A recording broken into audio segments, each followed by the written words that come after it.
Janine kinilig nang nakatanggap ng pumpon ng pulang rosas mula kay Echo.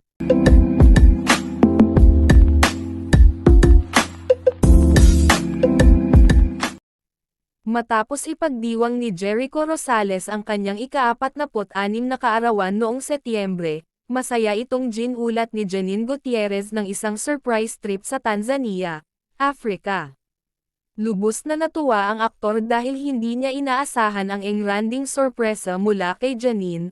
Samantala, kahapon naman, ikalawa ng Oktubre, ipinagdiwang ni Janine ang kanyang ika-36 na kaarawan.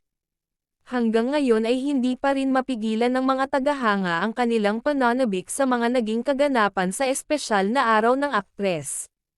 Ayon sa isang source, hindi nagpaawat si Jericho at binigyan niya si Janine ng isang bouquet ng pulang rosas.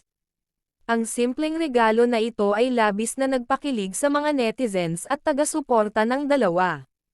Marami ang nagsabi na sweet at romantic si Echo sa pagpapakita ng kanyang pagmamahal kay Janine. Naging usap-usapan online ang kanilang palitan ng sorpresa na tila balalo pang nagpapatibay sa kanilang relasyon. Sa kanilang pagiging all-out relationship, hindi maitatangging kilig na kilig ang publiko sa kanilang sweetness.